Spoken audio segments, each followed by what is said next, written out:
live streaming a research session for the fight between Benoit Saint-Denis and Dustin Poirier, taking place this weekend at UFC 299. So let me just check. We're up and running live everywhere. We're live on Twitch. Going good there. We're live on YouTube as well. And let me just go to my Discord, fire out a couple of notifications to let people know we're live. And then we'll be good to go, man. We'll be good to go. Okay, that's that then. I'll just bang out a very quick telegram and we'll be good to go then, guys. Just let everybody know it's time to dive into this fight. So I hope you're all having a really good day.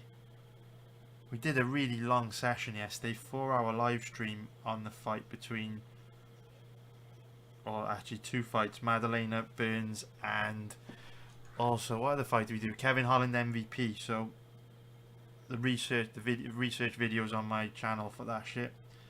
All right, almost done.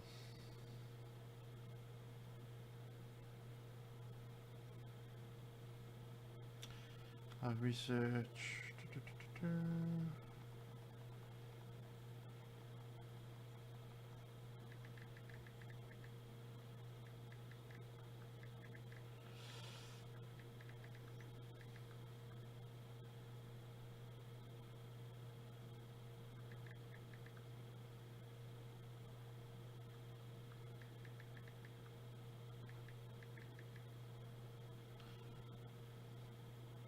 All right. Boom. Let's do it. Let's do it. So I hope you're all having a great day. And let's get into it. So, if you're watching this video after the fact on YouTube, this won't be like a really structured video with timestamps or anything like that. This is just me and you guys just researching this fight as a community, researching it together to see if either of these guys are worth betting at the current odds, taking a look at the props, the over-unders, things like that.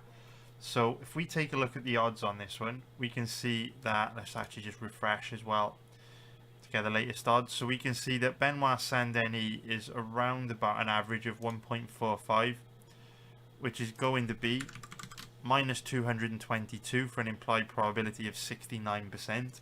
We take a look at the odds on Poirier. He is around an average of 2.85, which is going to be plus 185 for an implied probability of 35%. So, before doing any research on this matchup, Benoit Saint-Denis was one of the first names that jumped out at me as a potential bet on this week's card. I think he's an absolute nightmare stylistic matchup for Poirier, and I'm very, very disappointed that his odds have declined so much. If we look at the odds movement chart, last week he was around about 1.68, which would be minus 147 for an implied probability of 60%. If you bet Saint-Denis at these odds, I think you got an incredible deal. I would love to bet Saint-Denis at those odds. But obviously by the time I've got to research in this fight, his odds have been absolutely destroyed.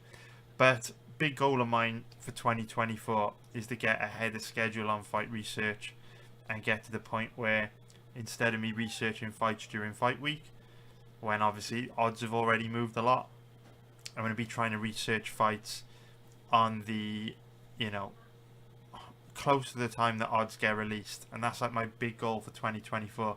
It's not going to be easy for me to do that because with the relentless UFC schedule, there's not many free weeks, free time to get ahead of schedule on fight research. And also, I bet football very, very seriously, and I'm hoping within the next 2-3 years to basically make 100% of my income from betting on football. Actually hoping to drop UFC betting in 2-3 years.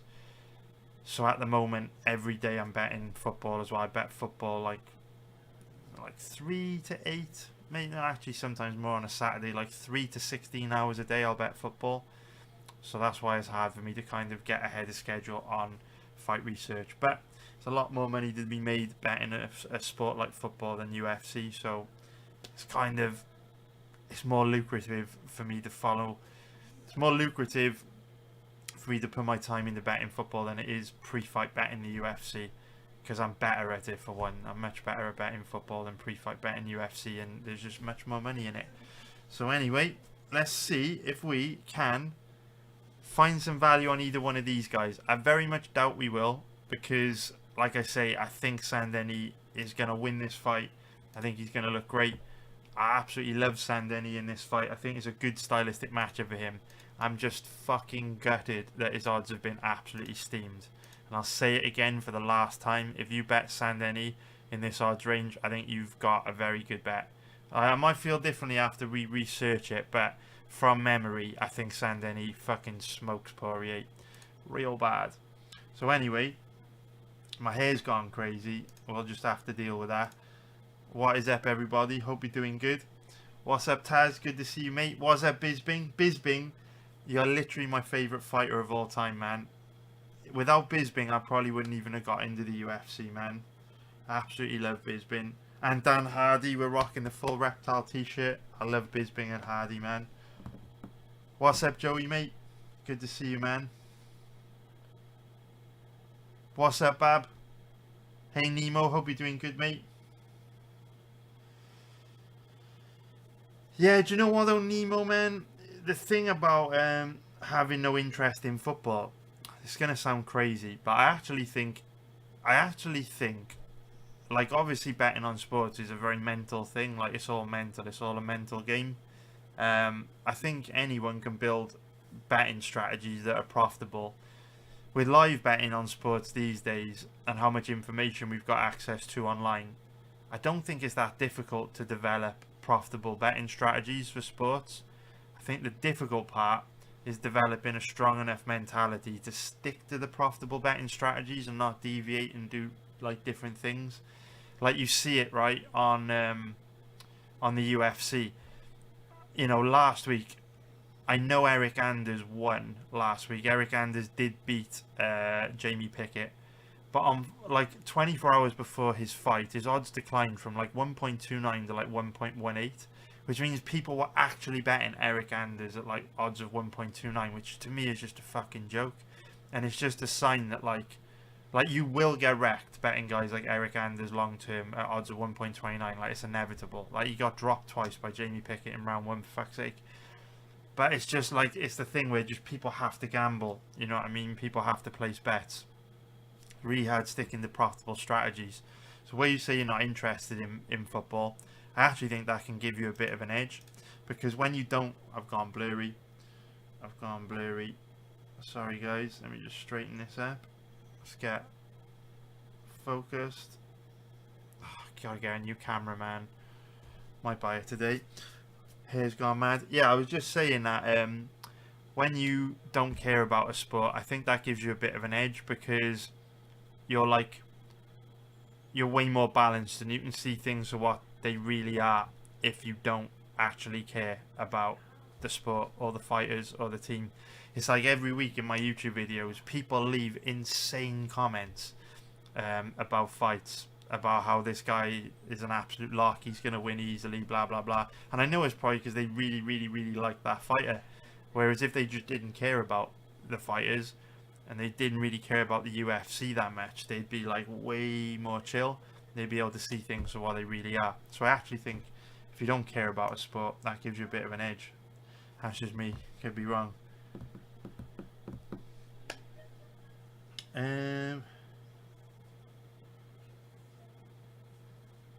Yeah, I agree, Bab, man. Those are some big X factors. Bab is just talking about the fact that Poirier's been reluctant to take this fight against Saint-Denis, and has also mentioned retirement. That's a pretty big deal. Alright. So Nemo is saying that he thinks Poirier murders Saint-Denis. Very interesting. Very interesting, man. So Tenpenny is asking about a breakdown for Curtis Blades and Jailton Almeida. So basically, as you guys probably can tell from yesterday's, if we go to my YouTube channel, I'll show you right now. So if we go to my YouTube channel, You can see yesterday we did almost a 4 hour long research session on 2 fights. So fight research is just really time consuming. So that's why I only put out breakdown videos on YouTube for the main card fights, because it often takes me until like Friday and even into fight day Saturday before I've finished researching all the fights. You have to think about it. If it takes me like 1 to 2 hours to research every UFC fight, well, that's like, you know, 20 to 24 hours of fight research every week. Then I've got to do all like the stuff related to like managing my business, managing my community. Then I actually live bet the UFC events, which can last like 6 or 7 hours. And on top of that, I live bet football like 3 to 16 hours a day, because football betting's actually getting to a point where at present I'm earning more from betting on football than I am from the UFC. So that's becoming an increasingly big part of my focus. And so the reason why it's hard for me to get breakdown videos onto YouTube for fights like Almeida and Curtis Blades is because I'm not probably going to get to researching that fight until like Thursday or Friday. And by then it's just too late to upload another massive breakdown video onto YouTube. Because if you think about it, if we look at my channel again, if you look at my breakdown videos just for the main card fights, the majority of them are like, you know, 2 hours long, over one, like almost always over 1 hour 30 minutes for the most part. And that's just the main card. So if you think about it, if I were to put out a breakdown video for the prelim fights as well, it would be like 4 or 5 hours. The video would be like 4 or 5 hours, and they wouldn't get uploaded to YouTube until like Friday or Saturday, which is way too late for people to like consume 4 or 5 hours worth of video. So this is why I only post the breakdown videos for the prelim fights on my website. So on my website we've got obviously the breakdown videos page, and on here I've got a table of the research that I'm working through, so people can see which fights I've still got to do. And then once I've done them, I'll put who my picks are in here. And then as the week progresses, there's none uploaded at the moment because I've only researched 4 fights. But basically from tomorrow, as I start researching through each of these fights, I'll record individual breakdown videos like 10 to 30 minutes long on every fight, and I'll upload these to the website because it's really quick and easy. When you have to upload a video to YouTube, you have to think about your fucking tags, you have to make a thumbnail, you have to write a description, you have to edit it, then you have to upload it. It's like a very time consuming process. What I really like about uploading videos for prelim fights to my website is I can literally just turn a camera on, hit record, summarize what I've found in the fight research in like a 10 to 30 minute video, quickly upload it to my website. I don't need to worry about thumbnails, descriptions, I don't need to worry about tags, all that sort of stuff. Literally chuck it on the website, and then all my members can access it. And just by not having to fuck around with like thumbnails and all that shit, it just enables me to get the breakdown videos out way faster. So if you do want to watch breakdown videos for the prelim fights, matchups like Blades versus Almeida, you can check them out on my website. I'll leave a link in the description below to that. On my website I post breakdown videos for every single fight on every single card, and they're just like strategy guides where, you know, obviously I do post all my bets on the website as well, but if I'm not betting a fight, I still go into it in tons of depth because I use my fight research to make money live betting on the UFC, which is why I've got the profitability chart up in the background, because it's kind of like, it's one of those things where if I spend 4 hours researching 2 fights and not place any bets, like a lot of people might see that as a waste of time, but for me it's not, because then when I'm live betting those 2 fights, I've got so much knowledge around all 4 of these fighters and how they're likely to perform in different positions that when I'm live betting it, gives me a huge edge, and I can kind of see into the future and have a pretty good idea how the fight is going to play out based on how these guys have looked in the past. So yeah, if you want to catch the breakdown video for Blades versus Almeida, you'll be able to find it on my website. And that's not me being a dick, you know what I mean, and saying, oh, you know, if you want to watch the video, you have to sign up to my website. That's not what I'm about. That's why you very rarely hear me talk about selling anything online, and that's why I give away so much free content on YouTube, like super in-depth breakdown videos for main card fights. But it's literally just a logistical problem. Like, to upload videos from prelim fights on top of main card fights, it's just too much work. I just don't have enough hours in the day. I did in the past, but like I say, since I started betting football, it just takes up a lot of my time, because now I've got to kind of get this fight research session done, and then we'll be live betting football tonight. So it's just, I like to focus on live betting and fight research, and the content side of things is secondary, because it's kind of like, from my perspective, the most important thing is like betting sports and making money, and I never want the content to kind of take away from that.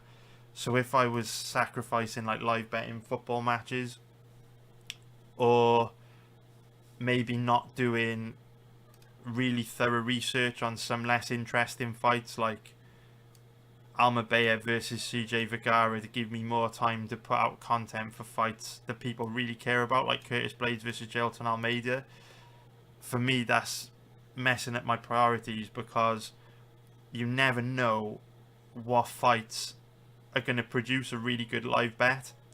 And so I need to put just as much attention and detail into researching a fight like Asu Almabayev versus CJ Vergara as I do, you know, Petr Yan versus Yadong Song, because for all we know, the CJ Vergara versus Asu Almabayev fight might give us like the best live betting opportunity of the night, where we make thousands of dollars of profit, and then all the rest of the fights on the card might be shit.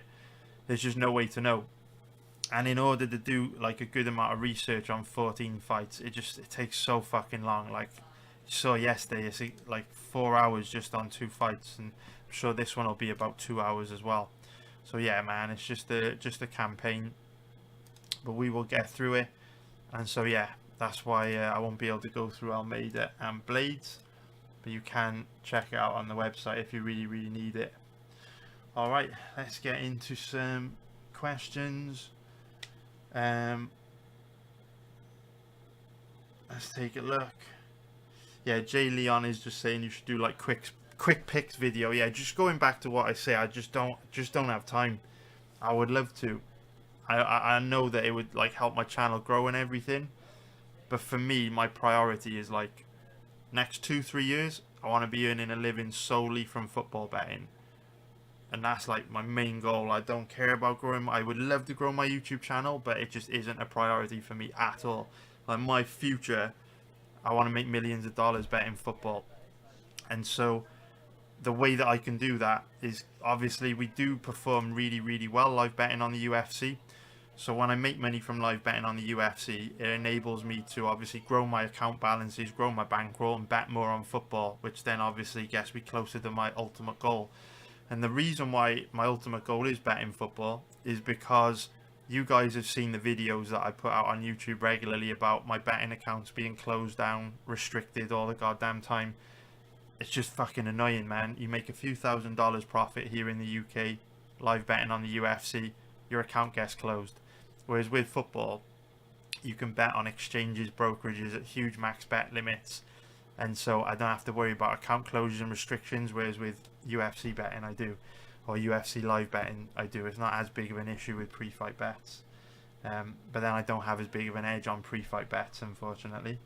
Maybe that will change though when we start researching fights earlier. I think when I get to the stage where I can like research fights a couple weeks in advance, that's when I think we'll start to have a lot more bets and find a lot more value bets. Because like I say, I think if you got Saint-Denis at odds of 1.68, I think that's an incredible bet. Really good. So we will get into this in a second.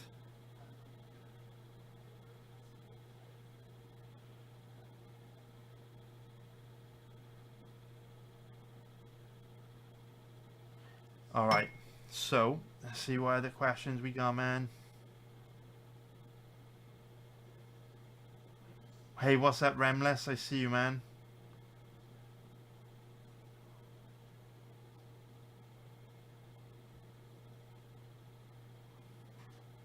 Alright, let's get into it. Let's go.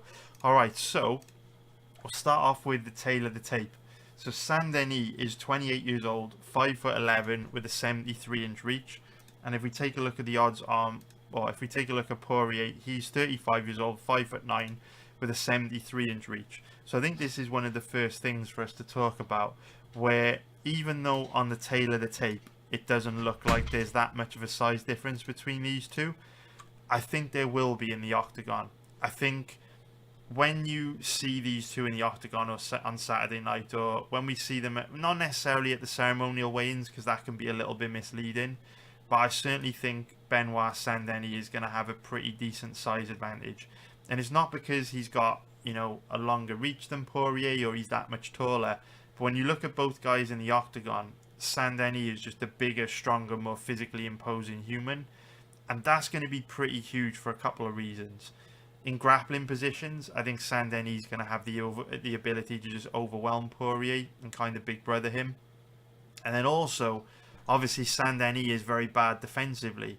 You know, we know he gets dinged a lot in fights. We know he's very reckless. But I think with him being the larger human being, I think he's probably going to be more capable of absorbing Poirier's power shots than Poirier will be of absorbing Saint-Denis.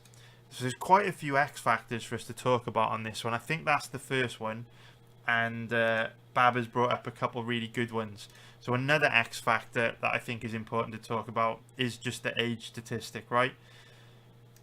Saint-Denis is only 28 years old, which means he's a young, hungry bull. He's going to be making big improvements from fight to fight. Whereas Poirier, 35 years old, that's a 7-year age gap.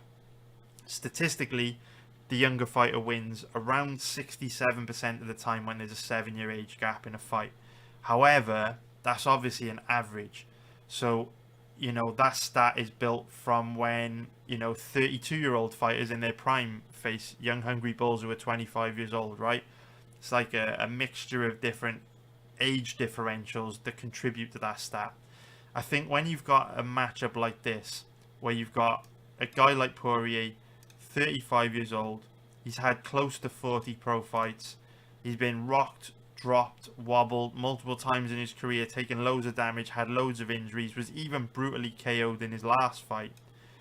And then you've got a guy like Saint-Denis. Obviously, we saw him probably take years off his life in the fight against Elizeu Zaleski dos Santos. But outside of that, hasn't really taken much damage in fights. Just an absolute warrior. I think this is like that sweet spot of that age statistic where you really, really, really, really need to take that stat seriously. Because I think if we were able to drill down into that statistic on like a micro level, and we were able to look at, you know, the percentage of fighters in Saint-Denis' position that beats the percentage of fighters in Poirier's position, I think it would be far higher than 67%. I think the only reason why that age statistic is 67% is because it's an average of lots of different age differentials. So this is a fight where there is a very strong trend going against Dustin Poirier. And not only that, like a few of the guys have said in the chat, I think Bab brought it up earlier on, Poirier appears to have been pretty reluctant to take this fight against Saint-Denis, which I think speaks volumes. And on top of that, there's also some quotes where he's kind of hinted at retirement, which is the biggest red flag ever, because it's so rare that a fighter flirts with retirement and then goes out and performs well. I mean, we saw what happened to Henry Cejudo in that second round against Merab Dvalishvili, right? So he's like a cautionary tale of what you usually get from the guys flirting with retirement. They often just start to look significantly worse. So 35 years old is old for a lightweight, but I think a guy like Poirier that's taken this much damage, this many miles on the clock, I feel that you are betting against a lot of very strong trends around, you know, the impact the Father Time has on a fighter if you put your money on Poirier this weekend. And I know there's weaknesses with Saint-Denis, but I think I'm going to find it very difficult to bet on Dustin. It's been a while, right? I don't really get FOMO from missing out on bets, because the way I look at it is every weekend we've got the opportunity to live bet every single fight. And if Poirier, is doing well in the fight, I could live bet him, right? Maybe I can live bet Saint-Denis this weekend, who knows? So I don't get too much FOMO over missing out on pre-fight bets. We've also got hundreds of football matches to bet every week, so I don't get FOMO. But I will say this. This is the first time in a long time I've felt a little bit of FOMO, because for weeks I've been looking forward to this fight. And I saw Saint-Denis in the odds range of 1.68, and I was like, damn, he's going to be a very good bet in that odds range. And then literally, it's only Tuesday. Before I get a chance to actually research him this week, his odds just get absolutely steamed in the last 3 or 4 days, which is bloody annoying. What can you do? What can you do, man? Anyway, let's get into... I reckon we should get into some fight research. Have I missed anything? What do you think, guys? Have I missed anything in terms of X factors? Because there is a lot going on with these two guys, right? Before we get into watching their past fights, have I missed anything you think I should talk about? Have I forgotten to mention anything? Let me know, guys. Let me know. What do you think?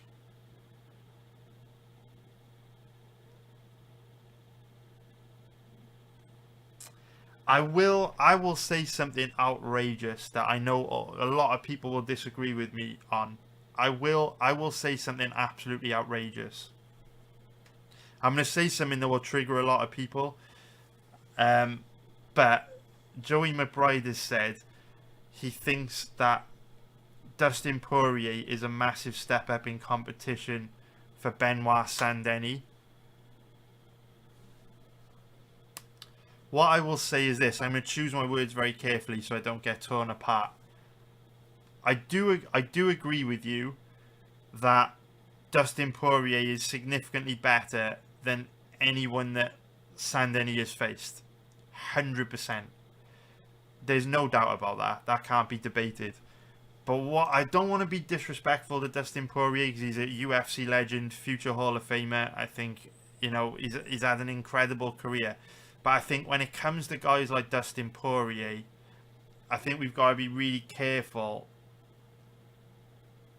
not to perhaps fantasize over what he's capable of in 2024. Because, and I've made this mistake myself so many times over the years, where I would bet guys in 1 or 2 or 3 fights when I should have preempted the fact that they were showing many different factors which were very likely to lead them to decline. And yet I was just looking at, fights from a year or 2 ago and expecting them to still perform close to that level. And in every fight where I'd continue to bet them, they just get a little bit worse and a little bit worse and a little bit worse. And I think Poirier definitely ticks that box. So when I look at a guy like Poirier, like I've been doing this for 15 years, and I can think of so many examples over the years where a guy like Poirier hasn't necessarily shown a huge decline in the octagon, but he fits the profile of so many things that are likely to cause him to decline, like in the very near future. So while I do agree with you that Saint-Denis, this is a big step up in competition for him, I'm not sure if the Poirier we're going to get on Saturday night is anything like the Poirier that we saw, seen 3-4 years ago. Because if you look at Poirier's record, if we just quickly go over it, right, he was brutally knocked out against Dustin Gaethje, which again, could really affect his durability and his confidence and his mental game coming into this fight. In my opinion, we'll watch this fight in a moment, but I think he looked dreadful against Michael Chandler. I think he looked terrible. I think Chandler imploded in that fight. Don't think he looked good against Oliveira either. Conor is totally shot. So you've literally got to go probably all the way back to 2020 for the last time we had a really good look at Dustin. And I know he's been beating big names. I know he's been beating some of the best lightweights in the world. But what do you notice about these guys that he's been facing? They're all old as fuck, and they've been around forever, right? Dustin Gaethje, 35 years old. You know, almost 30 pro fights. Very, very, very old for a lightweight. A lot of miles on the clock. You look at Michael Chandler, 37 years old. He's going to be 38 in next month. Very, very old for a lightweight. Over 30 pro fights. Tons of miles on the clock. You look at Charles Oliveira. He's had over 40 pro fights. 34 years old. Came into the UFC in his early 20s. Very, very old for a lightweight. Tons of miles on the clock. Conor McGregor. Multiple really bad significant knee and leg injuries. Close to 30 pro fights. 35 years old. He's going to be 36 in July. The last time we saw Poirier face a young, hungry bull, you've probably got to go all the way back to like 2019 when he fought Holloway, Nurmagomedov, 2020 when he fought Hooker. So the point I'm trying to make is, this is a young man's game. And Poirier has been mixing it up against big names, but not necessarily top tier lightweights as it exists in 2024. Because guys like Gaethje and Michael Chandler and Charles Oliveira and Conor McGregor, they're top tier lightweights on paper in name value because of the incredible careers that they've had. But are they top tier lightweights in 2024 in their mid 30s? What would happen if Islam Makhachev fought Gaethje or Chandler or Oliveira or McGregor? He would probably use them as a human basketball, ragdoll them all over the octagon and make it look really easy, right? If we consider the lightweight division and where it's at right now, there are so many old dogs in that top 10 that are living off a name. And I will quote Mr. McGregor. I will quote McGregor on his come up. This was a quote that McGregor said when he was on his title run for the featherweight title. And he was trying to basically draw Aldo into a fight or talk his way into a fight against Aldo. I remember McGregor saying that combat sports are like the jungle. You see he's got this big old gorilla tattoo on his chest. Well, he's got that on his chest because it's like a famous quote or expression from McGregor where he said that in the jungle you have the biggest, strongest, scariest, meanest, nastiest gorilla that no one will mess with because he'll fucking kill any other gorilla that tries to take his territory and screw with him. But then one day, a young, hungry, meaner, nastier, fitter, stronger, more athletic gorilla will come along, kill the old gorilla, take everything that he's ever worked for. And McGregor was kind of using that analogy to describe him on his title run and what he was going to do to Aldo, who'd obviously been the legacy, featherweight champ who held the featherweight title since the WEC days. And so when I look at people say Saint-Denis hasn't fought anyone, that's true. But Poirier hasn't fought any young, hungry bulls in a very long time either. So for me, it swings both ways. If Poirier had been starching, 27, 28, 29-year-olds, fair enough. I'd be like, yeah, this is a big step up in competition for Saint-Denis. But I'm not sure it will be. Because I think the guys Poirier's been facing have potentially masked the fact that the lightweight division is probably going to go through a pretty big shift over the next sort of year or two, where I think a lot of these guys will die off and fade into obscurity and start to decline hard. Guys like Chandler, 37, 38 years old, it's not looking good for him. It's a young man's game. And I don't want to be disrespectful to any of these guys because I love all these guys and I've had so many years of incredible times watching these guys. I'm just a realist and I've seen this pattern play out so many times in the past. I think Poirier is the old gorilla. I think Saint-Denis is the fucking young, hungry, up-and-coming gorilla that's probably going to tear his face off and take his hot sauce company. That's just how I feel this is probably likely to go, man. Alright. So, let's get into some footage, I reckon.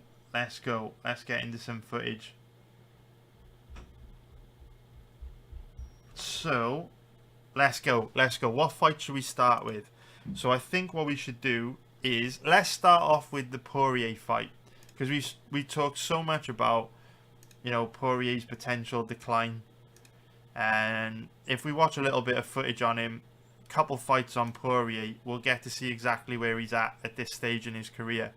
So let's start off with that, I think. So what I will do is drop the link in to Fight Pass. Now yesterday our stream actually got taken down. Hey, what's up Hugo Boss? Hope you're doing good, mate. What's up Hugo, man? So yesterday our stream actually got taken down for copyright. So we basically tried to watch the fights on YouTube, and YouTube copyright algorithm just wasn't having it. So I'll have to drop the links in, and we'll have to sync it up Joe Rogan Fight Companion style, and we'll see what we've got, man. Let's see what we've got. So if you could sync up the first round of Gaethje versus Poirier for me. And I will also say this. I will say this. I do feel on the channel that we have been pretty good at spotting potential declines on fighters, right? So if we talk about Poirier specifically, remember back when it's loading up my channel now. Remember back when Poirier fought Gaethje.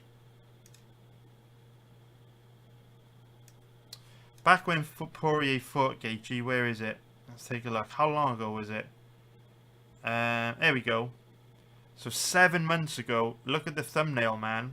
We did bet Dustin Gaethje. We bet Gaethje at underdog odds, and back then, people told me I was crazy. Poirier would do this. Poirier would do that.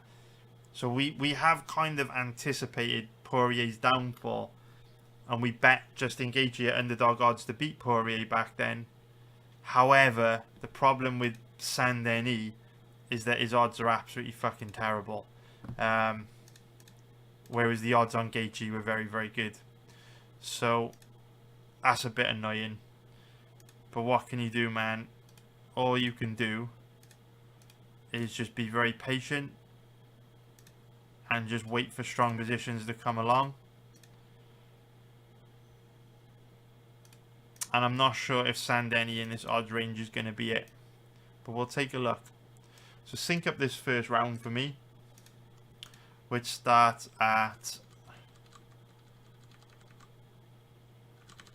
Let's flip back over here. So round 1 starts at 3 minutes 52 seconds. So sync that up for me, guys. 3 minutes 52. 3 minutes 52. 3 minutes 52, man.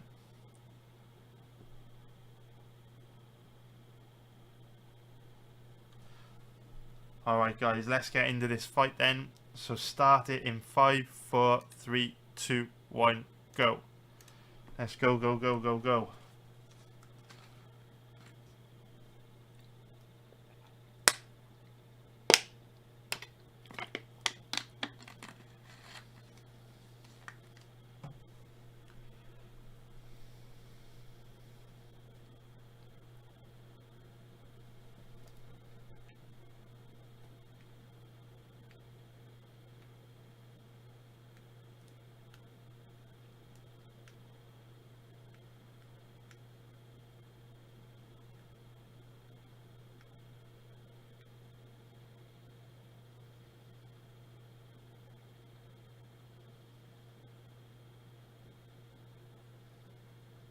So in this first round, I'm specifically looking at how dangerous Poirier's boxing is, because we know Saint-Denis is reckless and bad defensively.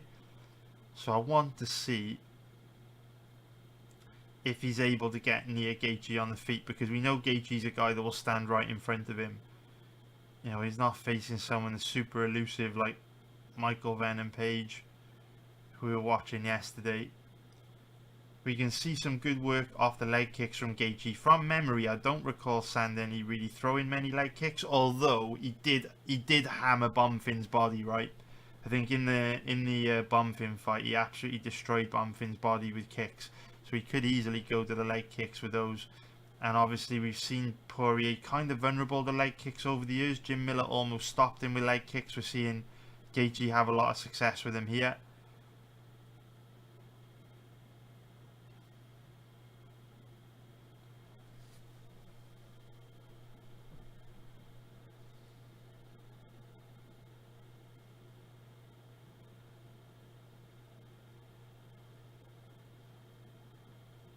Already we've seen Gaethje hammer that lead leg 4 or 5 times. So I'm looking forward to actually watching the Bonfim fight, to seeing if it was just body kicks or if Saint-Denis went to the legs as well.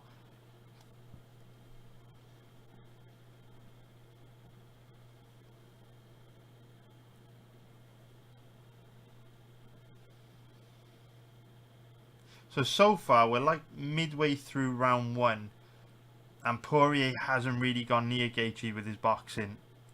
He hasn't really landed any punches at all. It's just Gaethje playing the role of Matador and chipping away at him with these leg kicks from the outside. And you can see Poirier's getting frustrated. Poirier's mobility is also starting to be affected. Notice how he just lifts up that right leg after the most recent leg kick landed. You see Poirier's looking really frustrated.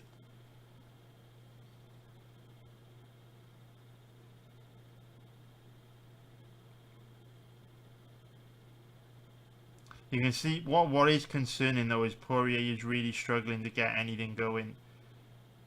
You know, 3.5 minutes in and he's landed very little. Like even there, that's a straight left to the chest. It just doesn't look particularly accurate to me.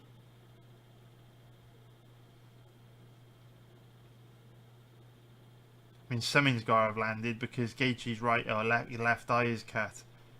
But it doesn't look like Poirier's been able to really land many head strikes in this round.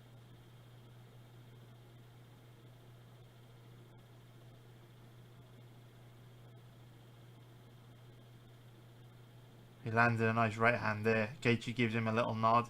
So Poirier's starting to find his range now, get his boxing going.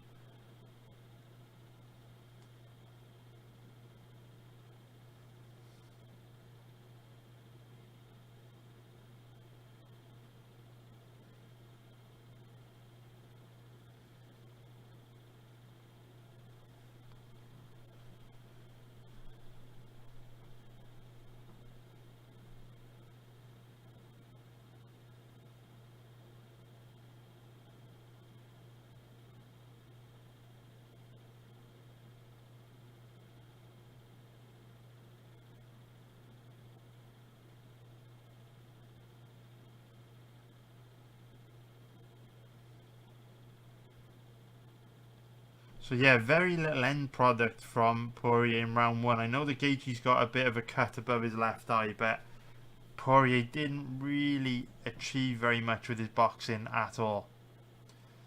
And that's a big whoops, sorry guys.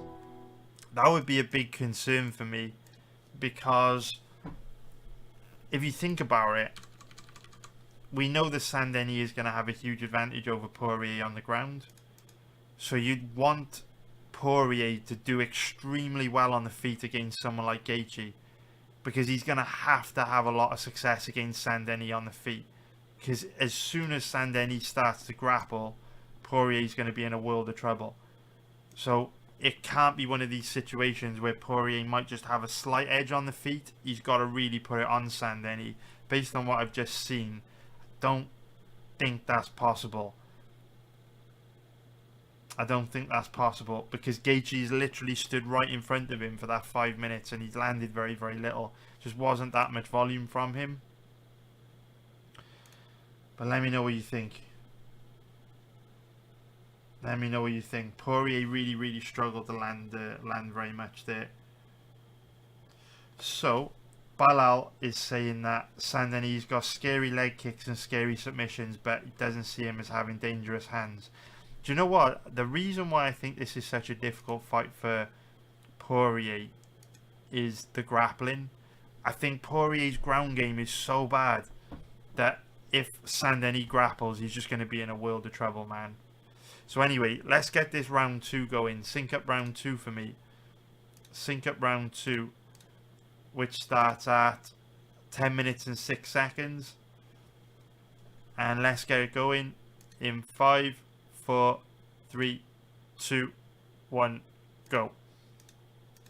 So yeah, Poirier, a little bit disappointing in round 1. He did start to do better in the second half of round 1 when he started to find his range. But the problem is when you're facing someone like Saint-Denis that has such a huge advantage as you, a huge advantage over you on the ground, you can't take 3 or 4 minutes to get going. You've got to score big when the fight is standing, because if you don't, you might get taken down before you have an opportunity to put any points in the bank on the feet. So Poirier's first round performance, not good in my opinion. Not good at all.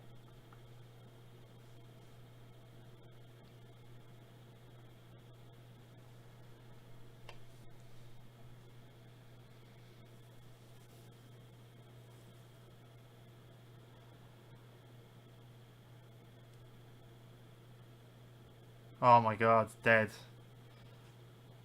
It actually looked like that was partially blocked. Guys, I will say this, man. Poirier looked dreadful, in my opinion. Poirier did not look good. Didn't look good. Landed very, very little. I know Gaethje had a cut on his left eye, but he landed very, very little. And then just got bodied in round 2. Gaethje was doing good work with the leg kicks. That was a very poor performance.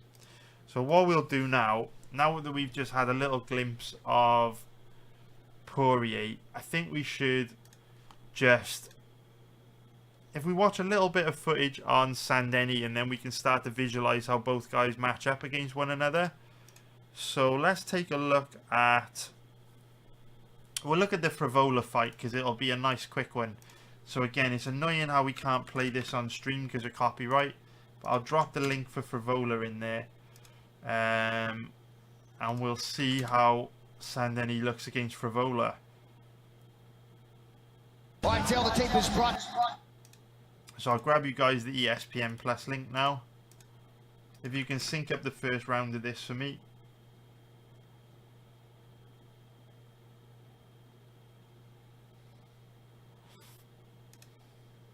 Hey, what's that monkey business? Hope you're doing good, mate.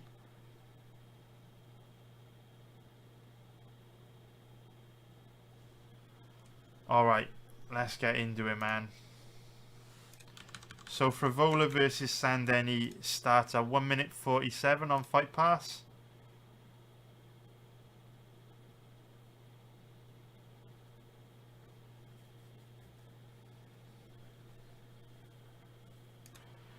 Alright, let's get it going in 5, 4, 3, 2, 1, go.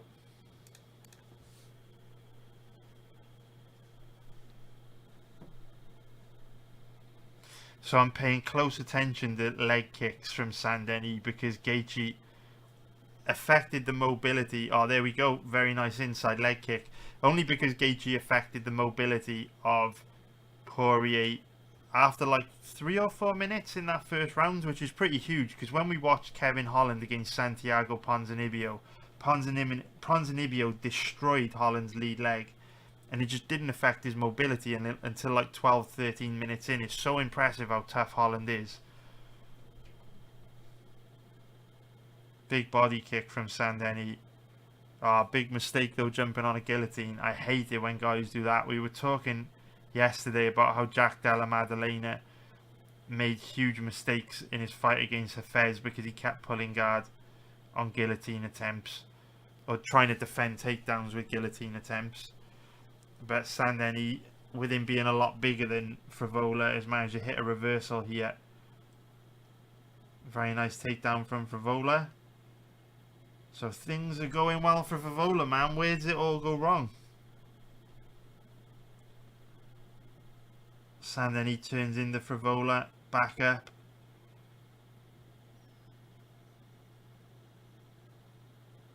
Jesus.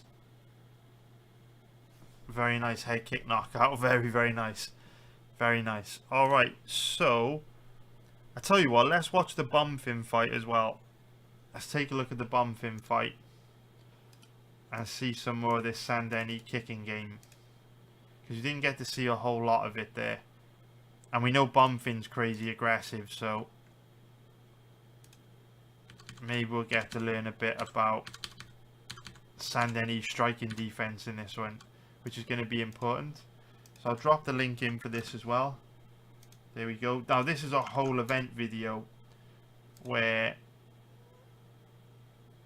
we're going to have to sync up the start time of the fight, which is really annoying. I'll find it for you now though.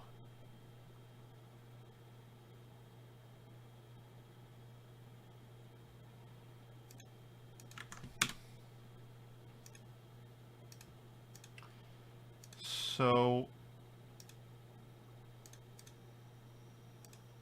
the Bonfim fight starts at about 27 minutes in. The Bonfim fight is about 27 minutes in. So sync it up, guys. It's about 27 minutes in. Sync it up. Let's get it going in 5, 4, 3, 2, 1, go.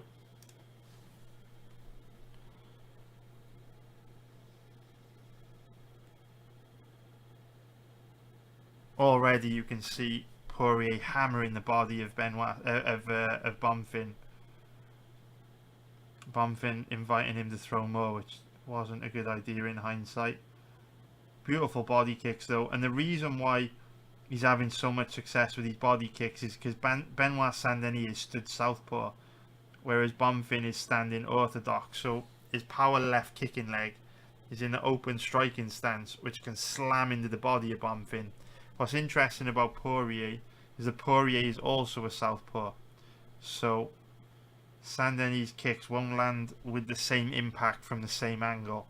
So Saint-Denis' kicks likely won't be as effective against Poirier as they were against an orthodox space fighter like Bonfim, but his offensive wrestling will be, and that was a really nice takedown entry.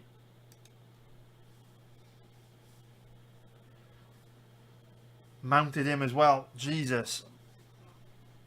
Very nice. So Bonfim gets taken down easily.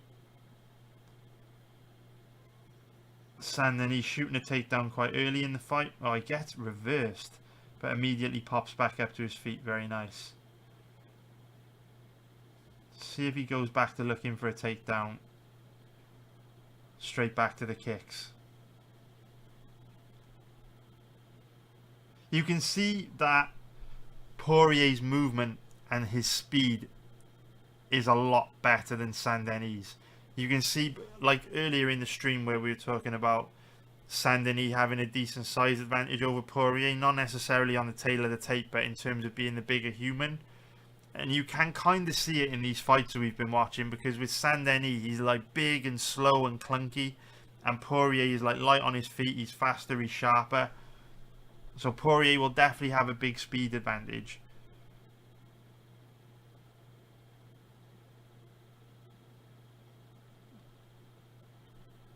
Saint-Denis, pretty sloppy takedown entries there. Nice knee from Bonfim.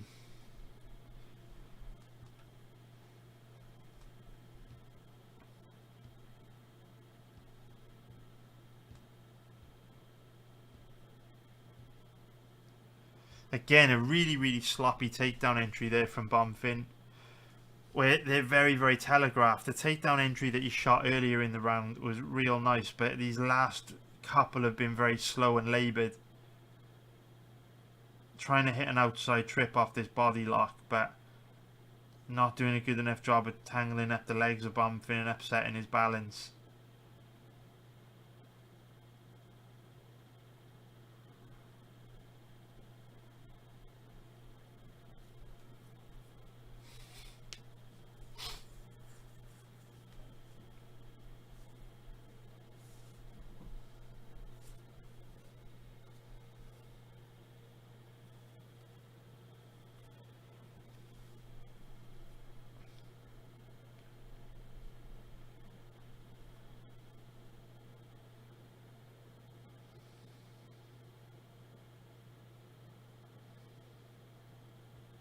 Look at the welts on Bonfin's body, man, from those body kicks. They are brutal.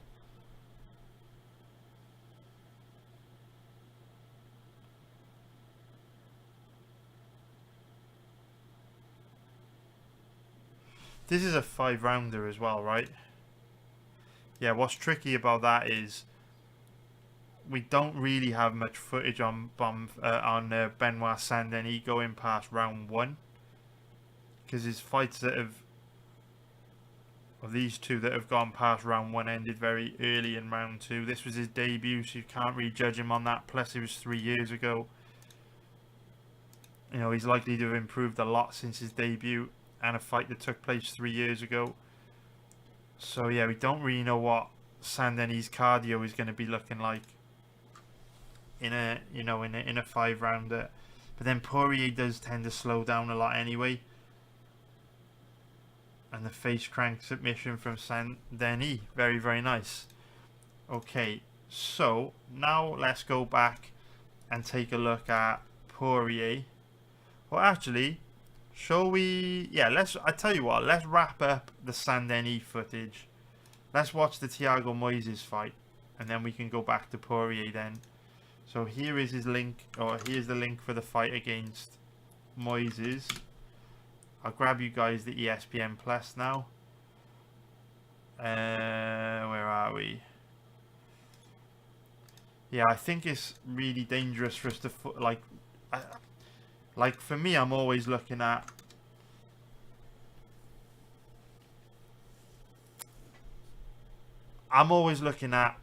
how fighters are likely to perform over the entire duration of a matchup. So when we think about that Laizu Zaleski dos Santos fight, I don't think it's really going to give us that much information about how Saint-Denis is likely to look, you know, into that 3rd, 4th, 5th round against Poirier, because it was such a long time ago. We know Saint-Denis is going to have improved so much since then.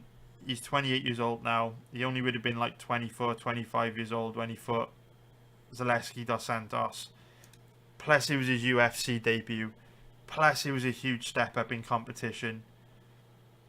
I think the danger of watching fights under those circumstances, where so much is likely to have changed since it took place, what we really don't want to do is judge Saint-Denis for weaknesses and mistakes that he may have demonstrated in a fight back then under really difficult circumstances that are likely no longer relevant in 2024. So I really wish that we had a fight in like the last year or two where we'd seen Saint-Denis, you know, go deep in a fight, go into the 3rd round, forced to work really hard, and then we could kind of assess how he's likely to look in the 5 rounds against Poirier. But it's very hard. We just don't have it, unfortunately. We don't have it. And I guess similarly, though, we could say the same about Poirier, because we know Poirier's got a history of slowing down in fights. But with Poirier, you've got to go all the way back to 2020 to see the last time that he went deep. And ironically, he did slow down pretty bad against Dan Hooker in that matchup. But again, how relevant is it to go back to, you know, a fight that took place almost 4 years ago to try and assess, you know, where Dustin Poirier is at in his career right now in 2024? It's very tricky, right? So, yeah. We're going to have to make some assumptions, I think, on what we're most likely to get from both these two guys as the fight goes into the rounds 3, 4, 5. If it gets that far and we're thinking about live betting it, we kind of have to do the same. You know, we kind of had to do this with the Gaziev versus Rosenstrike fight last week, where we sniped a really nice bet on Rosenstrike in live betting. And even though we didn't have absolute confirmation that Gaziev wouldn't look good, you know, past round 1, when we sniped a bet on Rosenstrike at the end of round 1, after he got taken down, it was like making an assumption based on most likely outcomes. That's all you can do, right? When there's a lack of footage and a lack of absolute 100% confirmation, you want to make a decision based on... ideally, you want to make a decision based on having all the information that you need, you know, all the answers. But with gambling, A lot of the time we just have to work with incomplete sets of information, but be sure we don't take on too much risk when we do that. And kind of use educated guesses, right? Like we've got this weekend, as we've spoken about earlier on the stream, with the stages in their careers that both these guys are at. The trend, the history of the sport tells us this weekend it's quite likely Saint-Denis is going to look better than we've ever seen him look before, and Poirier is going to look worse than we've ever seen him look before. We just know that's generally the trend, so we need to keep that in mind. And we know as well, this is another trend to bear in mind, where we've spoken about not really knowing how both these guys will look if the fight goes really deep. As a general rule, we can be reasonably confident that Poirier will look worse on Saturday night if the fight goes into rounds 3, 4 and 5 than he did against Dan Hooker, because over the last 4 years, with the damage that he's taken in these fights, with the injuries that he's sustained, with him being 4 years older, you'd expect him to have got worse since the Hooker fight, and then the opposite's true for Saint-Denis. You'd expect him to have got a lot better since the Elizeu Zaleski dos Santos fight. So it's just something to keep in mind, man. Alright, let's now get into the next one, which is going to be... Have I given you guys the links? Surely I've given you the links without me just fucking talking bollocks for so long. Hope I have. And there's a year's... Yeah, I just didn't sync it up. Alright, sorry guys. So yeah, let's get this first round going on Moises versus Saint-Denis. Let's go. Let me just sync this one up myself.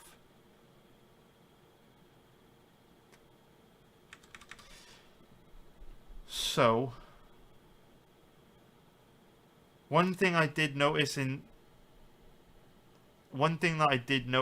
we've watched 3 fights in this stream so far.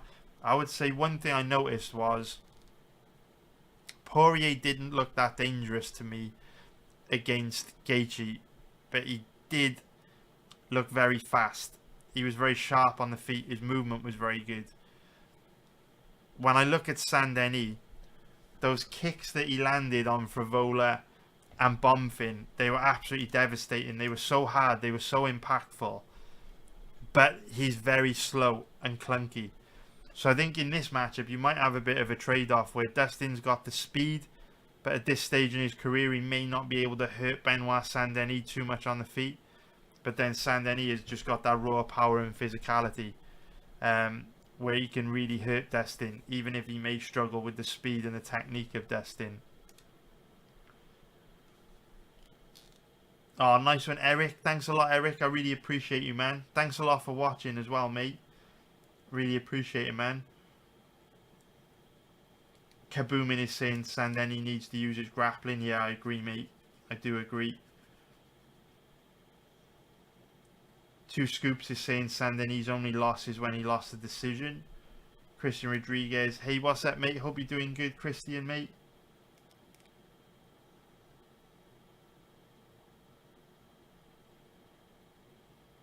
So Hale is saying that Elizeu Zaleski dos Santos has been popped by USADA, so was potentially on steroids when he fought Saint-Denis. Which, to be fair, so Hale's brought up a really good point, because when we go back and watch that dos Santos fight, if you remember, he hurt Saint-Denis in round 1, committed really hard to finishing Saint-Denis, but the referee just let it go.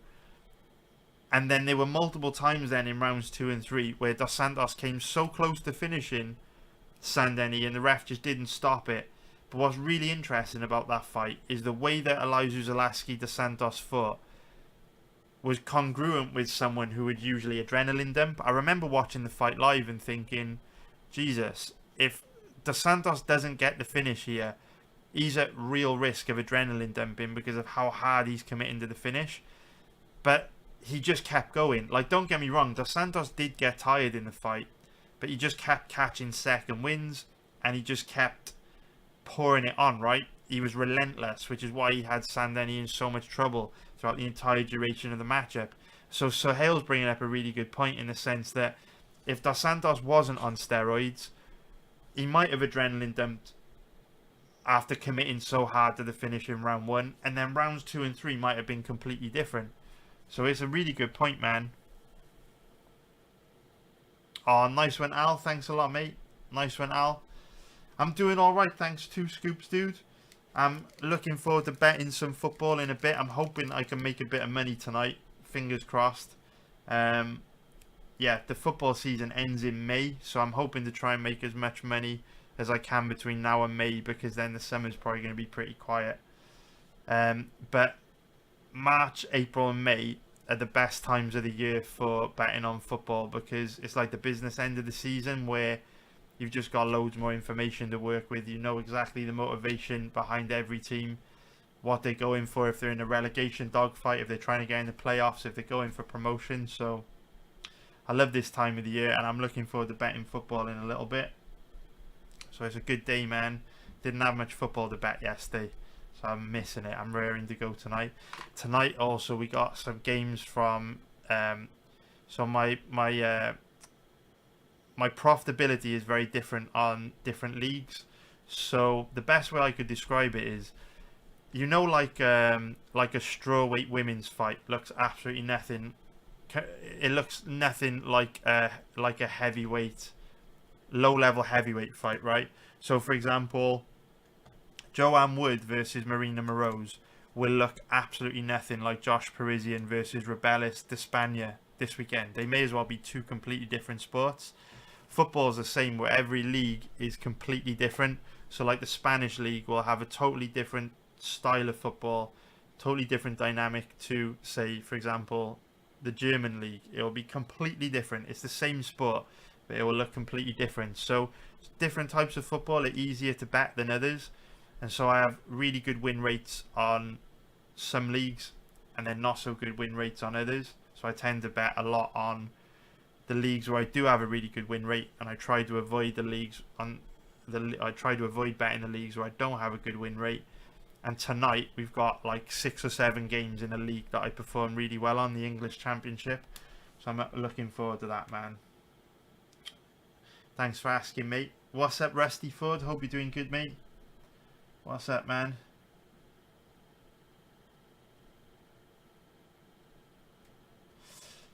Yeah, that's it. Suhail just bringing up the point that even though Saint-Denis took a lot of damage in that fight, he still hung in there until the 3rd round, and also had Dos Santos in trouble at times. It's a good point, man. So yeah, let's get into this next one then. Saint-Denis against Moises. Let's go, let's go. Let's get it going in 5, 4, 3, 2, 1, go. Let's go, let's go. So straight away, what I've noticed about Saint-Denis, exactly like the Bonfim fight. Remember, literally within the first 20 seconds of the Bonfim fight, he hammered the lead leg of Bonfim with a really hard leg kick. So already we are literally 18 seconds into round 1, and Saint-Denis has hammered the lead leg of Moises 4 times. And they're not just like range finding leg kicks that you get from someone like Kevin Holland who's just chipping away at that lead leg. These are like clean, hard, impactful leg kicks which dig really hard into that lead leg. This is huge for me, because if you think about the Gaethje versus Poirier fight, like, we know that Poirier's had a long history of being vulnerable to leg kicks, but that Gaethje fight specifically is really interesting because your last fight gives us the best glimpse into what to expect from your next fight, right? Because your most recent fight gives us the closest representation of what you're capable of right now. And in the first round of Gaethje versus Poirier, I think Gaethje only landed like it was like 4 or 5 leg kicks in that first round. But even after 4 or 5 of those leg kicks, he was starting to affect Gaethje's mobility. Sorry, he was starting to affect Poirier's mobility. And that was in a 5-minute or a 4-minute period. We've literally seen Saint-Denis hammer the legs of Moises 4 times in 18 seconds. So if we're thinking Gaethje was able to significantly impair the mobility of Poirier after 4 minutes with 4 or 5 leg kicks, it's possible that Saint-Denis could significantly affect the mobility of Poirier within the first minute. Now think about that. Look, he's already thrown another one. And they're hard. They are hard, impactful leg kicks. Now again, I will say this. The reason why Saint-Denis' kicking game is so nasty, he's landed another leg kick. We're literally 40 seconds in. That's 6 or 7 clean, hard leg kicks. But the reason why Saint-Denis' leg kicking game is so devastating is when he's facing these guys like Moises or, you know, Bonfim, who are orthodox, they're in the open striking stance. So this is Moises' body, and then this is obviously Saint-Denis. So when he's throwing kicks, they're crashing right into the body. His power left kicking leg right into the body of Moises and Bonfim. Open striking stance. Poirier's a southpaw, which means he's going to be like that. So when Saint-Denis is firing off his left kicking power leg, it's just not the same. You think like there, slap, you crash right across the body, right across the legs. When you have the southpaw versus southpaw, the southpaws are just not as dangerous. It just doesn't have the same impact. So it's just something to think about.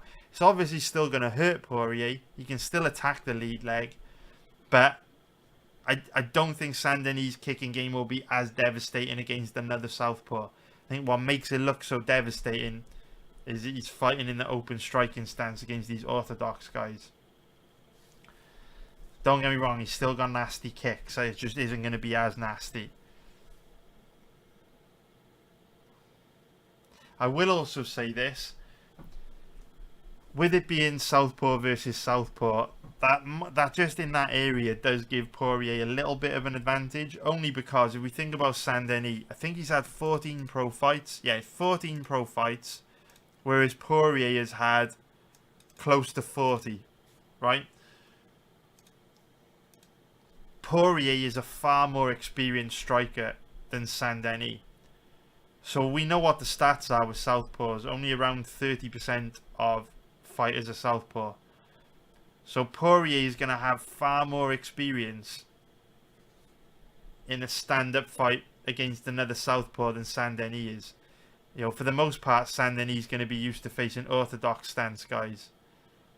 And so that does give Poirier a bit of an edge, where he's probably going to be a lot more comfortable in there against Saint-Denis, a fellow southpaw, than Saint-Denis will be with Poirier. I will also say this. I really dislike when guys like Saint-Denis will just plant their feet right in front of their opponent, stand right in front of them and play rock'em sock'em robots. It's fucking crazy, man. He's literally stood right in front of Moises, swinging for the fences. And that's what makes it very difficult to bet a guy like Saint-Denis, because for all of his strengths, if he goes toe-to-toe with someone as dangerous as Poirier, it only takes one shot to land and it's over. And in a sport as chaotic as MMA, where both these guys are in a cage fight to the death, like, my personal philosophy on betting the UFC is that I just want to put my money in the least amount of danger possible. I don't like to mix it up and I don't like to gamble.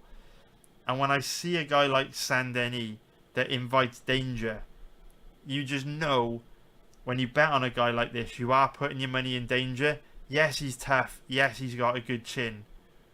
But to Joey's point from earlier on in the stream, he is facing a step up in competition now against guys like Dustin Poirier, right?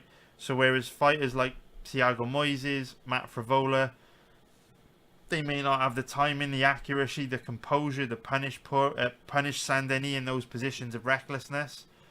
Saint-Denis may, as he now faces that step up in competition, be made to pay for his recklessness for like the first time in his career. Well, actually, maybe not the first time in his career, because he did suffer about 12 concussions against Dos Santos, but you guys get what I mean.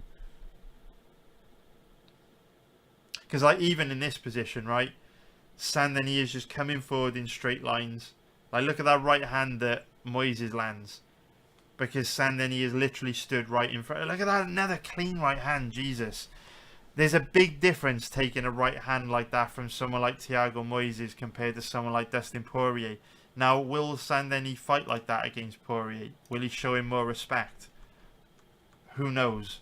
But I don't like when I see fighters do that, because it's taking huge risks that you don't need to take. It's like, for those of you in my live betting group, I was literally screaming at my TV on Saturday night in that 4th round when Rosenstrike is cruising towards a win, and all he needs to do is stay behind the jab, keep chipping away at Gaziev with the jabs and the leg kicks. In round 4, not only was Rosenstrike getting into these big crazy exchanges trying to knock Gaziev out, which he didn't need to do, there was one point when Rosenstrike even tried to take Gaziev down. And when I see things like that, it's just like, why are you giving the universe an opportunity to fuck you over? Because if you end up, you know, on the ground with Gaziev, you lose a scramble, you lose your footing, you end up on the bottom, you get reversed, and then Gaziev mounts you or something, you're literally cruising towards a win, and now you're in a position where you're fighting for your life. It's the same with Saint-Denis. He's showing he's got the advantage on the ground against Moises, right? He's doing good work with the kicks, where he's not in too much danger on the feet. He's hammering Moises from that safe distance. I don't understand why he needs to like suddenly start playing Rock'em Sock'em Robots and risk himself getting knocked out. It just shows bad fight IQ to me, and no one's made him pay for it so far. But to Joey's point, as he does face a step up in competition, he will be made to pay for that, and he will learn the hard way. You can't fight like that. And to some extent, Gaethje learned that lesson, right? If you go back to Gaethje in the World Series of Fighting, how we're seeing Saint-Denis fight now is quite similar to how Gaethje used to fight. And then he suffered, he was undefeated coming into the UFC, tried to outbrawl everyone, tried to outdog everyone, took a few losses, then realised that style's unsustainable and he needs to fight smarter. And I think we'll see Saint-Denis go through that evolution. Maybe he will go through that evolution this weekend. With it being such a high stakes fight, maybe he will fight smart and show Poirier the respect he deserves. Because if not, he might get himself into a lot of trouble. So sync up this 3rd round for me now. Let's get into round 3. Let's do it, guys. Champions League is about to kick off. Let's get it going in 5, 4, 3, 2, 1, go. Let's go, go, go, go, go.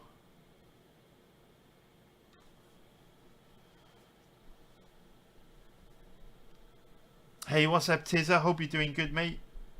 Hope you're doing good, man. The Cynical Slayer is saying that Gaethje would probably do a lot better in the pocket than Poirier would. I do agree with that, mate. I think that's a good point. I think that's a good point, man.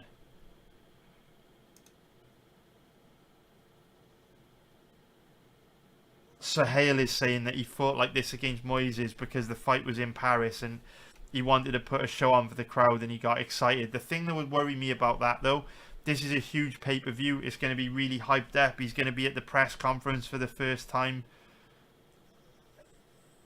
If he got hyped up for a fight in Paris, I could see him getting hyped up for a fight on a big pay-per-view as well. You know, he's a co-main event. Do you know what I mean? It's co-main event, huge name, big event.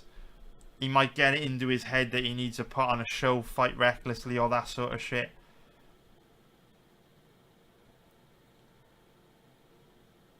It is concerning when you see him just brawling.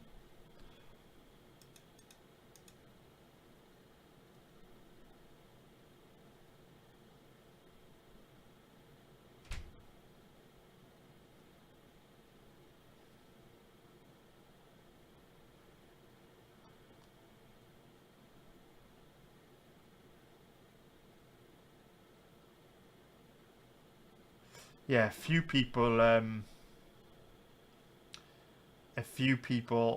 Edward Kelly, Eldar, just saying that Saint-Denis needs to grapple. I do agree.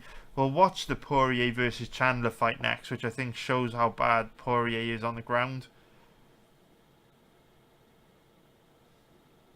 In the final sort of 2 minutes of this round, I'm just trying to look at the body language and the breathing patterns of Saint-Denis, because there's no fights that we can watch which are going to give us an idea as to what his cardio is going to be like in the rounds 3, 4, and 5. So the final stages of round 2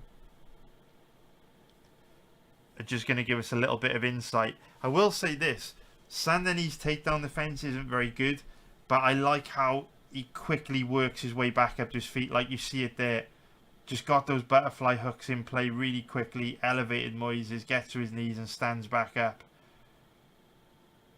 But again, I don't know why he's fighting in a phone booth like this. Like, why are you throwing elbows here? Look, his legs actually went off that left hand that Moises landed. I don't understand why Saint-Denis has got to fight like this. I don't understand why he's in close proximity trying to land those elbows when he could just fight at distance and use his kicking game to chip away at Moises. It just doesn't make any sense to me. He's so reckless, man. I would question his fight IQ as well, because he's not fighting smart here. It's really important not to focus on results on paper, right? Saint-Denis has got a win on paper. He beat Thiago Moises, that's great. But it only takes one shot. You know, he's put himself in so much danger. What if one of these left hands that landed actually knocked him out? He's so reckless, man. It drives me nuts. I just don't understand why fighters do this. Puts himself in so much danger.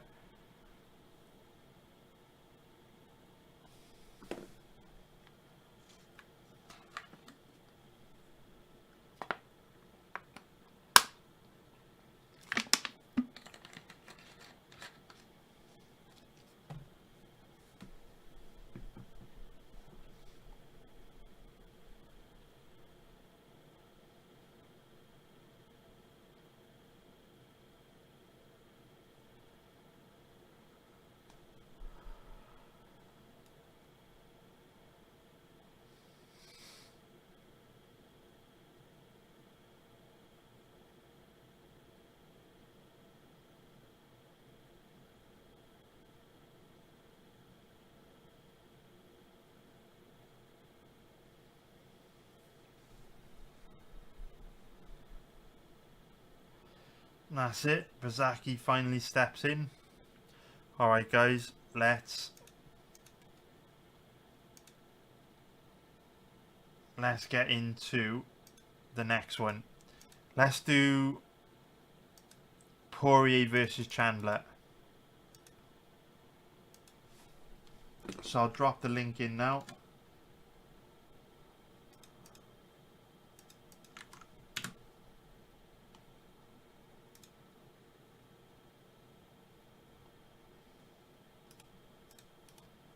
Grab you guys the ESPN Plus link. So sync up round 1 for me on this.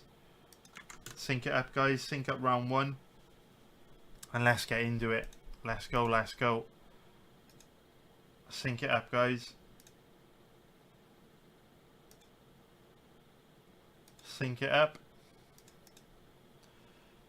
So I think this will probably be the last fight we do on the stream, because I think this fight's going to give us a pretty good look at Poirier's grappling. I know there's a lot of grappling in this one.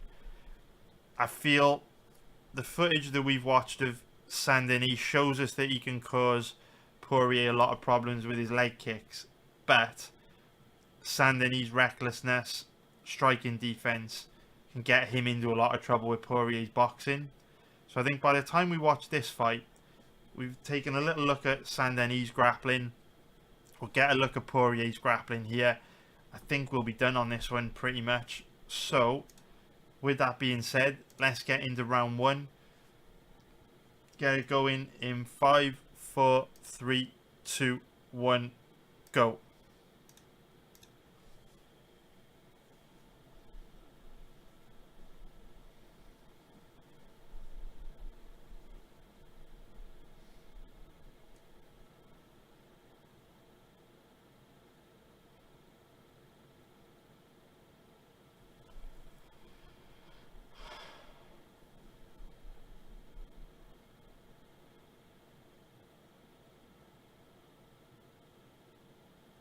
So Chandler's obviously a lot smaller than Gaethje. Moves very differently though, much lighter on his feet. But Chandler historically has pretty bad striking defense. We'll see if Poirier has more success with his boxing in this one.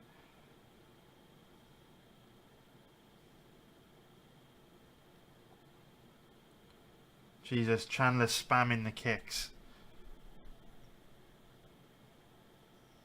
Which obviously Saint-Denis likes to do.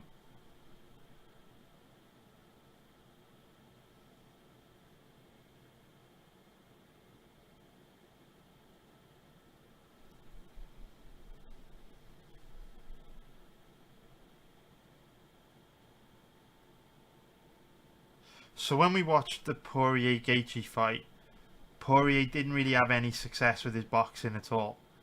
He really struggled to land anything on Gaethje. Will be interesting to see if he has any more success against Chandler here. So far he isn't really getting near Chandler. Could that be a sign that his reflexes are starting to go a bit? Like you see even in these exchanges, right? He's backed up and under pressure up against the cage. Nice right hand from Chandler, but he's just not letting his hands go. He's not looking to land counters. He's a bit of a sitting duck. I mean, look at this, man.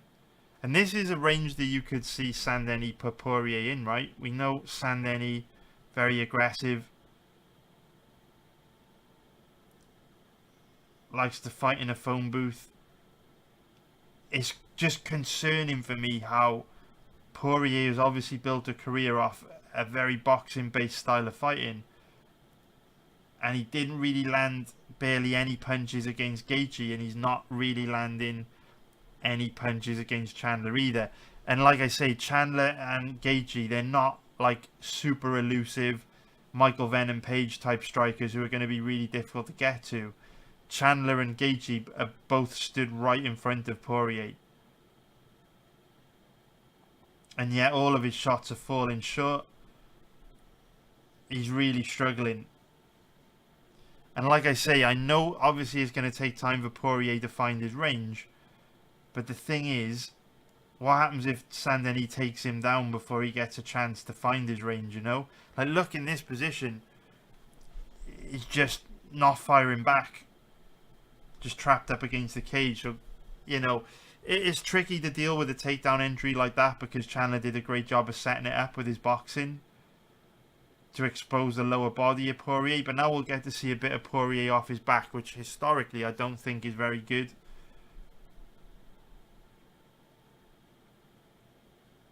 But he's done a good job of scrambling over to the cage, putting himself in a position to wall walk here.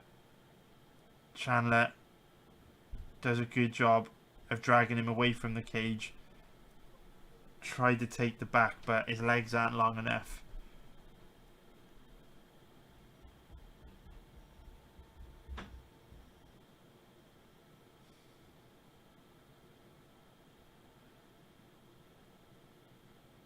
Poirier tries to hit a switch. Stands back up immediately. Very nice. Suplex. And Chandler lets him go.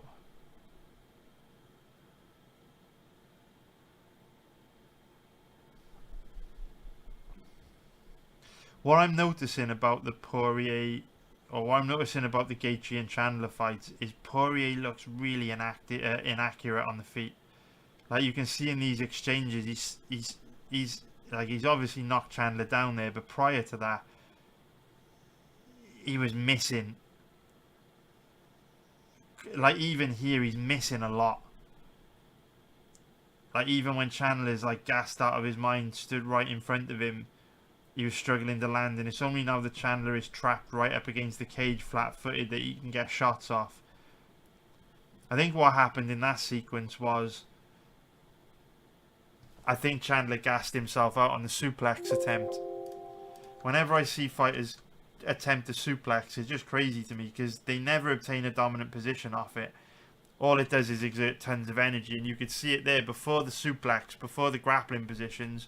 Chandler was moving really well, and then as soon as the suplex was done, Chandler just looked very flat, which then enabled Poirier to have success in boxing range. But he only actually landed shots. He only actually inflicted all that damage when Chandler was stood exhausted, flat-footed up against the cage. Prior to that, Poirier was missing a lot. So now, let's get this second round going. It starts at 8 minutes and... No, it doesn't. Yeah, it does. 8 minutes, 31 seconds. That's 8 minutes, 31 seconds. Sync it up, guys. 8 minutes, 31. That's 8 minutes and 31 seconds. Let's get it going. 8 minutes 31. Let's get it going in 5, 4, 3, 2, 1, go.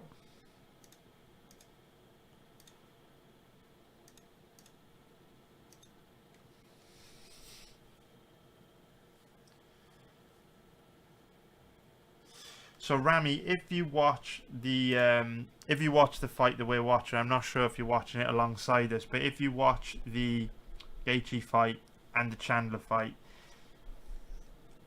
Poirier really struggles to land anything. His boxing's really ineffective. It's not until the final sort of 30-40 seconds of round one when Chandler starts to get tired off the grappling that he's then very flat. And Poirier's able to land some combinations. You're right. Okay. Yeah, thank you. Sorry about that, guys. Yeah, it's not until like the last sort of 30-40 seconds in round one when Chandler's tired, and then obviously it becomes easier for Poirier to land. When Chandler's fresh and he's moving around, Poirier can't really get near him.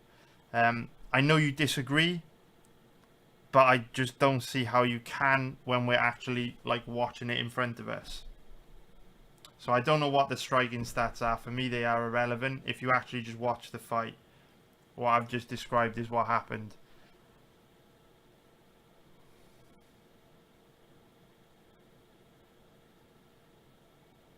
So Poirier's... Jesus Christ, what is coming out of Chandler's nose?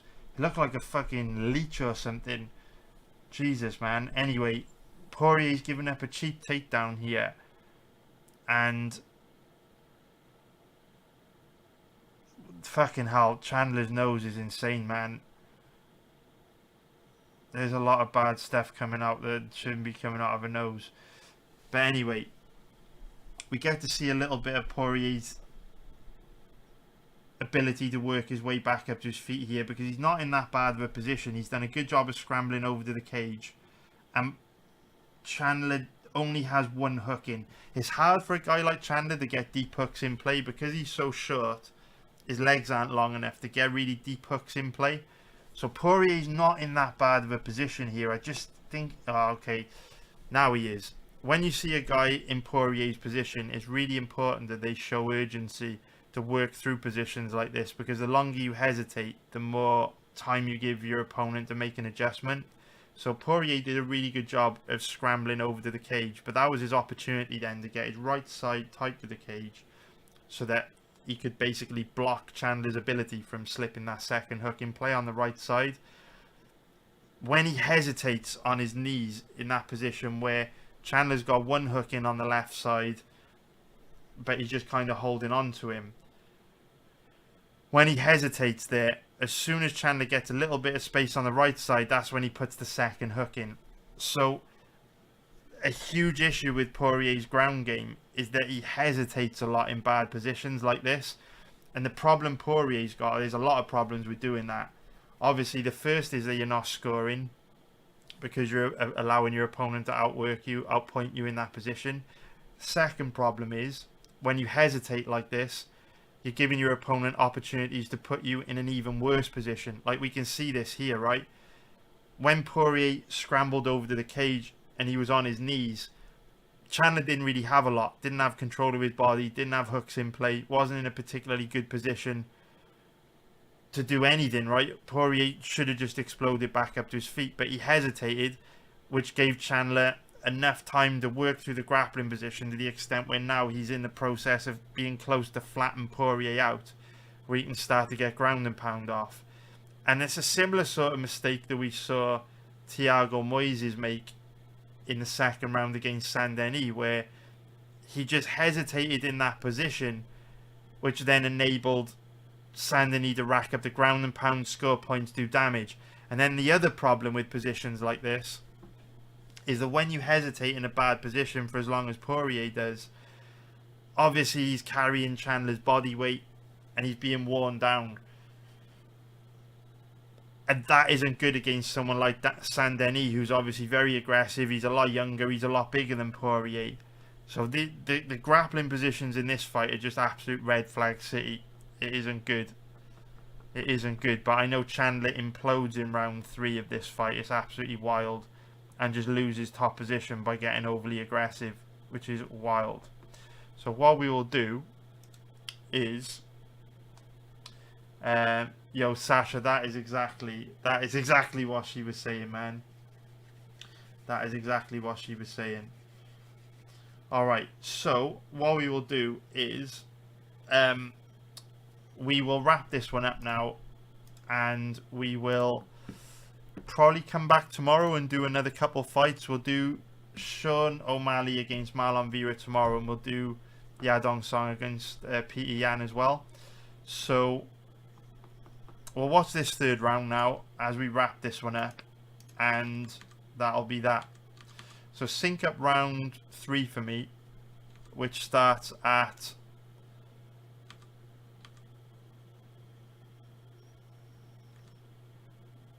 round 3 starts in 14 minutes and 44 seconds. Halle Berry in the background as well.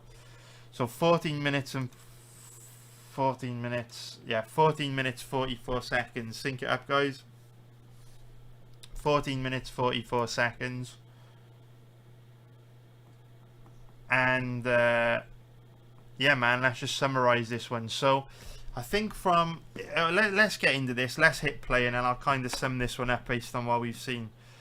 So let's get it going in 5, 4, 3, 2, 1, go. So I'll be dropping a more detailed breakdown video on this fight probably tomorrow. So I won't go into loads of depth covering everything that we've talked about in this stream, but basically what I'm seeing from a betting point of view is, I think we'll just pop this to the side. I think if you bet Benoit Saint-Denis at odds of 1.68 last week, I think he was an amazing bet. Really, really, really, really good bet. Now, I think all the value is gone on Saint-Denis, because while I do think this is a good enough, I do think this is a really good stylistic matchup for Saint-Denis. I think he can cause Poirier huge problems with his leg kicking game. I think he can cause Poirier huge problems on the ground. The problem with Benoit Saint-Denis is that he doesn't fight smart. He's not one of these guys that will, he's not one of these guys that will, which camera am I on? This camera. He's not one of these guys that will go out and perform very tactically and strategically to take the easiest and least dangerous path to victory. Because if we look at the strengths of Saint-Denis coming into this fight, and we look at the weaknesses of Poirier, we've seen 2 huge weaknesses in Poirier in the fights that we've watched. The first being obviously Poirier's leg kick, or Poirier's susceptibility to leg kicks. And we know Saint-Denis' leg kicking game is fantastic. And then we've seen Poirier give up really cheap takedowns, look weak off his back, hesitate in bad positions, look generally quite physically weak on the ground. And we know Saint-Denis is a good offensive wrestler, heavy top game, good grappling control, and he can hustle hard on the ground, outwork guys, put them in bad positions. So those are 2 huge advantages that we know Saint-Denis got over Poirier.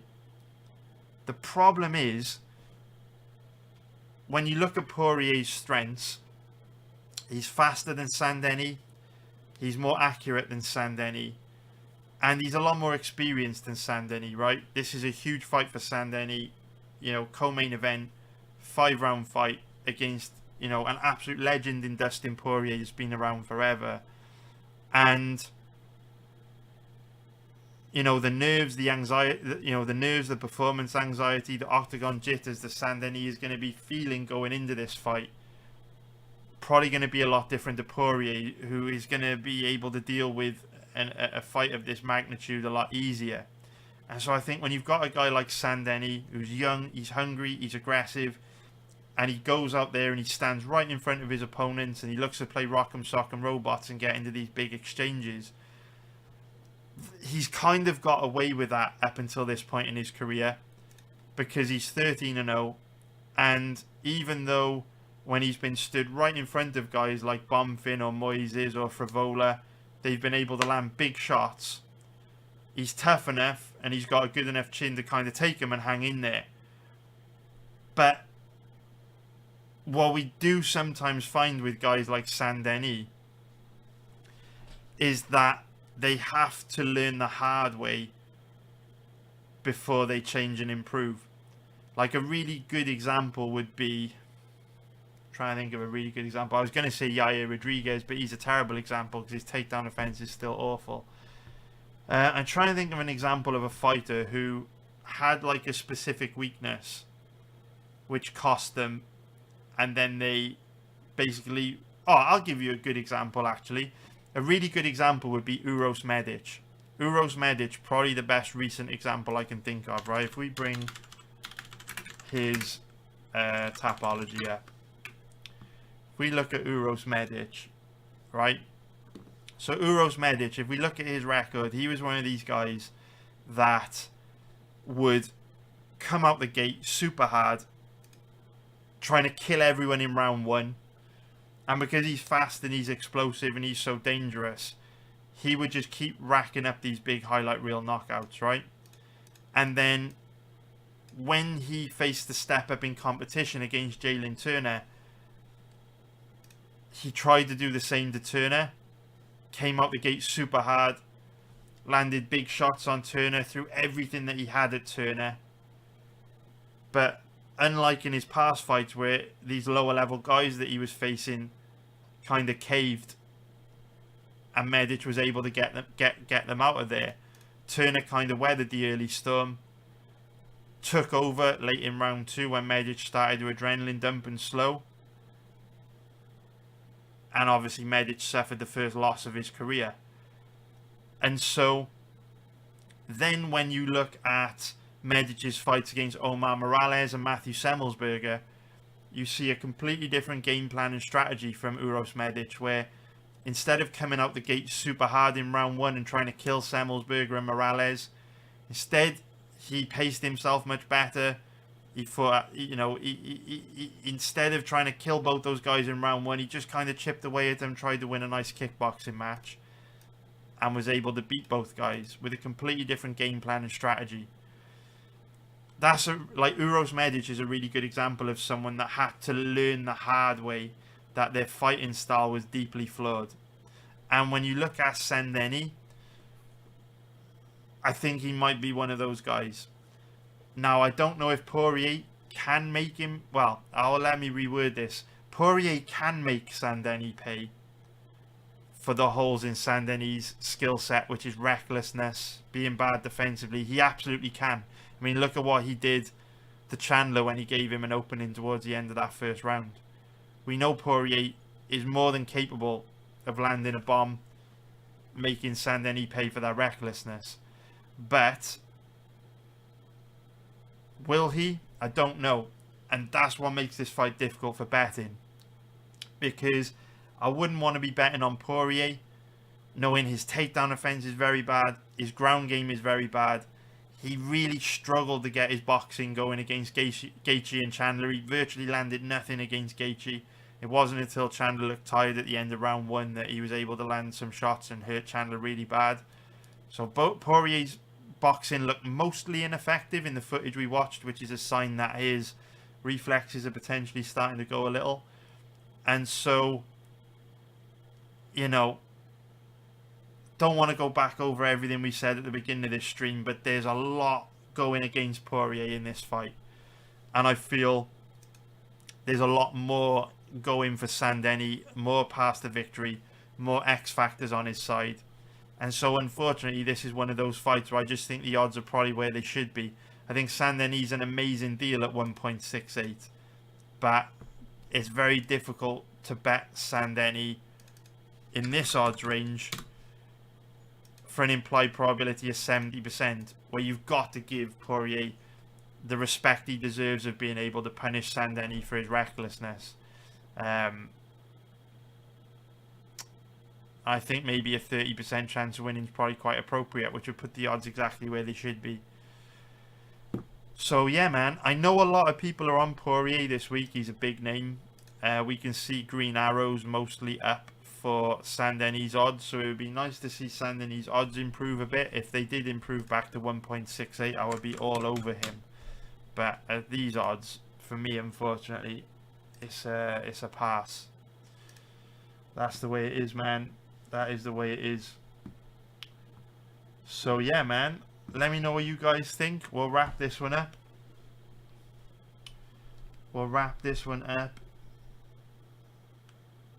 Yeah, Rami's bringing up a really good point. Rami came into the live chat all guns blazing, but he's just brought up a really good point where I think the point that Rami's making is when you look at the guys that Saint-Denis been facing, none of them really like have the ability that Poirier does to punish Saint-Denis for that recklessness, you know. And Poirier might be the first guy to teach Saint-Denis a lesson. Well, he wouldn't be the first guy, right? Elizeu Zaleski dos Santos would be the first. But what's annoying about that performance is it doesn't look like Saint-Denis learned, because he's fucking just as reckless in these fights. It's kind of crazy, man. You know? So yeah, nice one for watching, everybody. Nice one, Eldar. Nice one, Rami, mate. Nice one, Suhail, mate. Cheers, Carhen. Cheers, Suzanne. Cheers, Bab. And what we'll do, guys, we'll come back and we'll research Peter Yan versus Yadong Song, and we'll do Sean O'Malley versus Maron Vera tomorrow. Nice one. Thanks a lot for watching, guys. I'm gonna go bet some football.